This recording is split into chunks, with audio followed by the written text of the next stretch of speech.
चला तर मग आज एका मोठ्या आणि खूप जुन्या प्रश्नाचा विचार करूया. आजच्या या आधुनिक जगात धर्माचं नेमकं स्थान काय आहे? तो खरंच नाहीसा होत आहे की फक्त त्याचं रूप बदलतंय? हा समाजशास्त्रातला एक खूप मोठा वाद आहे आणि आज आपण त्याच्या दोन्ही बाजू समजून घेणार आहोत.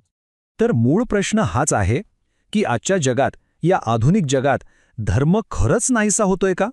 काही समाजशास्त्रज्ञांना वाटतं हो, तर काहींना वाटतं अजिबात नाही.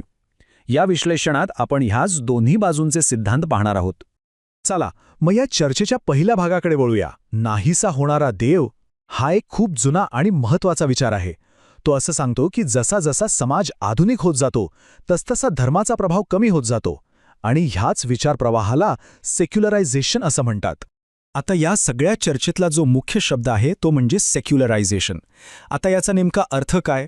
सोप्या भाषेत सांगायचं झालं तर ही एक खूप हळूवार चालणारी प्रक्रिया आहे, ज्यामध्ये धर्म आणि धार्मिक गोष्टी म्हणजे संस्था, श्रद्धा, प्रथा यांचं समाजातलं महत्त्व हळूहळू कमी होत जातं. याचा परिणाम काय होतो? तर फक्त मंदिरात किंवा चर्चमध्ये जाणारे लोक कमी झाले एवढंच नाही, तर त्याहूनही मोठं काहीतरी घडतंय. धर्म, जो पूर्वी सार्वजनिक जीवनाचा केंद्रबिंदू होता, तो आता हळूहळू लोकांच्या खाजगी आयुष्याचा भाग बनतोय. जे निर्णय पूर्वी धार्मिक संस्था घ्यायच्या ते आता सरकार किंवा आपण स्वतः घेतो. साहजिकच यामुळे विज्ञानाला जास्त महत्त्व मिळतं आणि श्रद्धा ही एक वैयक्तिक बाब बनते, ज्यामुळे धार्मिक संस्थांची सामाजिक ताकद कमी होते. या सिद्धांतामागे एक खूप मोठं नाव आहे, मॅक्स वेबर, आणि त्यांची एक कल्पना आहे डिसएन्चॅन्टेड वर्ल्ड, म्हणजे मोहिनी हरवलेलं जग. या एका कल्पनेनं या संपूर्ण चर्चेला एक नवी दिशा दिली. वेबर म्हणतात की आधुनिक समाजात रॅशनलायझेशन म्हणजेच तर्कसंगतीकरण वाढलं आहे. म्हणजे काय? तर आपण प्रत्येक गोष्टीचा विचार आता तर्क आणि कार्यक्षमतेच्या आधारावर करतो. पूर्वी जिथे एखादी गोष्ट देवाची आज्ञा किंवा परंपरा म्हणून केली जायची, तिथे आज आपण विचारतो याचा फायदा काय, यात खर्च किती. लग्न करण्यासारख्या गोष्टीसुद्धा यातून सुटलेल्या नाहीत, कारणं बदलली आहेत, ती जास्त व्यावहारिक झाली आहेत, नाही का? या सगळ्याचा परिणाम काय? तर तेच डिसएन्चॅन्टमेंट, म्हणजे जगाकडे बघण्याची आपली दृष्टीच बदलून गेली आहे. जिथे आधी प्रत्येक गोष्टीमागे दैवी शक्ती, जादू किंवा काहीतरी रहस्य आहे असं वाटायचं, तिथे आता आपण वैज्ञानिक कारणं शोधतो. जग जास्त तर्कशुद्ध झालंय, जास्त व्यावहारिक झालंय, पण कुठेतरी त्याची मोहिनी हरवली आहे असं वेबर यांना वाटतं. बरं, तर ही झाली एक बाजू.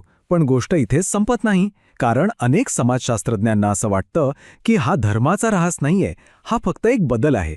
त्यांच्या मते धर्म संपत नाहीये, फक्त त्याचं स्वरूप बदलतंय. चला तर मग ही दुसरी बाजूही समजून घेऊया. तर इथे या दोन बाजू समोरासमोर उभ्या आहेत.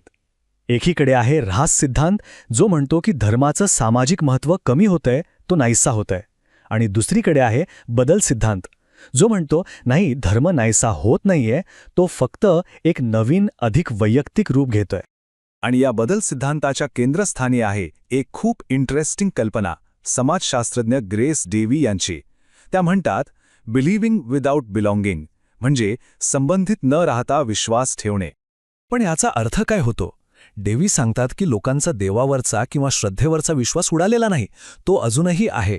पण त्यांना आता मंदिरात किंवा चर्चसारख्या संस्थांमध्ये जाऊन त्या श्रद्धेचा भाग होण्याची गरज वाटत नाही. धर्म आता एक खाजगी बाब बनला आहे. आणि त्यांनी विकॅरियस रिलिजन नावाची एक संकल्पना मांडली, म्हणजे काही मोजके धर्मगुरू हे बहुसंख्य लोकांच्या वतीने धर्माचं पालन करतात आणि बाकीचे लोक ते दुरूनच अनुभवतात. धर्म बदलतोय हे तर खरं, पण कसा बदलतोय याचं उत्तर एका खूपच मजेशीर कल्पनेत मिळतं. ती म्हणजे अध्यात्माचं सुपरमार्केट. हो, ही एक पोस्ट मॉडर्न कल्पना आहे. ती सांगते की आजच्या जगात निवड करण्याच्या स्वातंत्र्याने आणि ग्राहक संस्कृतीने श्रद्धेला एक पूर्णपणे नवीन रूप दिलंय. यालाच म्हणतात धार्मिक उपभोक्तावाद. विचार करा, जसे आपण सुपरमार्केटमध्ये जातो आणि आपल्या ट्रॉलीमध्ये आपल्या आवडीच्या वस्तू टाकतो, अगदी तसंच आज लोक अध्यात्माच्या बाबतीत करत आहेत. ते वेगवेगळ्या श्रद्धा, प्रथा आणि विचारांमधून आपल्याला जे आवडतं, जे पटतं ते निवडतात आणि त्यांचे एक स्वतःचं मिश्रण तयार करतात. तर हा आध्यात्मिक खरेदीदार कसा प्रवास करतो? बघा, पहिलं पाऊल म्हणजे तो वेगवेगळ्या श्रद्धा आणि प्रथांबद्दल माहिती घेतो, त्यांचा शोध घेतो.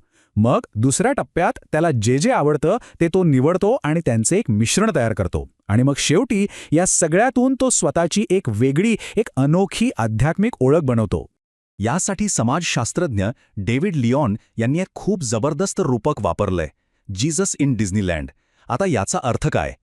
तर ज्याप्रमाणे डिझनीलँडमध्ये वेगवेगळ्या कथा एकत्र येतात, त्याचप्रमाणे आज धार्मिक चिन्ह आणि विचार त्यांच्या मूळ जागेवरून, त्यांच्या मूळ संदर्भातून उचलून कुठेही वापरले जात आहेत. धर्म आता फक्त मंदिरापुरता किंवा चर्चपुरता मर्यादित राहिलेला नाही. आता या सगळ्या चर्चेला आपण जागतिकीकरणाच्या मोठ्या पटलावर पाहूया, कारण ग्लोबलायझेशनमुळे हे चित्र आणखीनच गुंतागुंतीचं झालं आहे. आणि गंमत म्हणजे यामुळे काही ठिकाणी धर्म कमकुवत होतोय, तर काही ठिकाणी तोच धर्म अधिक मजबूतही होतोय. जागतिकीकरणाला सामोरं जाताना धर्माच्या प्रामुख्याने 2 प्रतिक्रिया दिसून येतात. एकीकडे आहे सांस्कृतिक संरक्षण, म्हणजे जेव्हा एखाद्या संस्कृतीला बाहेरून धोका वाटतो तेव्हा धर्म त्या लोकांना एकत्र आणण्याचं काम करतो. आणि दुसरीकडे आहे धार्मिक मूलतत्ववाद, जिथे काही लोक या आधुनिक जगाला नाकारून आपल्या धर्माच्या अगदी मूळ आणि कट्टर विचारांकडे परत जातात. याच संदर्भात एक खूप महत्त्वाचा आणि तितकाच वादग्रस्त सिद्धांत आहे सॅम्युएल पी हंटिंग्टन यांचा, संस्कृतींचा संघर्ष. ते म्हणतात की आता जगातली पुढची युद्ध किंवा संघर्ष हे देशांच्या सीमेवरून किंवा आर्थिक कारणांवरून नाही, तर ते सांस्कृतिक आणि धार्मिक ओळखीवरून होतील. म्हणजे धर्म एकीकडे आपल्या संस्कृतीला एकत्र ठेवतो, पण त्याचवेळी तो दुसऱ्या संस्कृतीसोबत संघर्षाचं कारणही बनतो. तर हे सांस्कृतिक संरक्षण म्हणजे नेमकं काय? बघा, जेव्हा एखाद्या समाजाला वाटतं की आपली ओळख, आपली संस्कृती धोक्यात आहे, तेव्हा धर्म एका ढालीसारखं काम करतो. याचं उत्तम उदाहरण म्हणजे साम्यवादाच्या काळात पोलंडमधलं कॅथोलिक चर्च. त्या चर्चने पोलिश लोकांची राष्ट्रीय ओळख जपून ठेवण्यात खूप मोठी भूमिका बजावली. आणि मग दुसरी बाजू आहे धार्मिक मूलतत्ववादाची. ही सुद्धा जागतिकीकरणाला दिलेली एक प्रतिक्रियाच आहे. जेव्हा जगात खूप बदल होतात, खूप अनिश्चितता वाटते, तेव्हा काही लोक घाबरून आपल्या धर्माच्या एकदम मूळ आणि कट्टर विचारांना घट्ट पकडून ठेवतात. ते कोणत्याही बदलाला विरोध करतात आणि त्यांना वाटतं की फक्त त्यांचाच मार्ग बरोबर आहे आणि बाकी सगळं चूक. तर या सगळ्या चर्चेच्या शेवटी आपण पुन्हा त्याच मूळ प्रश्नापाशी येतो. आजच्या या एकमेकांशी जोडलेल्या ग्लोबल जगात श्रद्धा नेमकी काय आहे? ती फक्त मनाला शांती देणारी एक खाजगी गोष्ट आहे, की ती एक मोठं सार्वजनिक रणांगण बनली आहे, जिथे संस्कृती आणि ओळख एकमेकांशी भिडत आहेत? हा एक असा प्रश्न आहे जो आपल्याला आधुनिक जगात धर्माच्या बदलत्या भूमिकेबद्दल विचार करायला लावतो.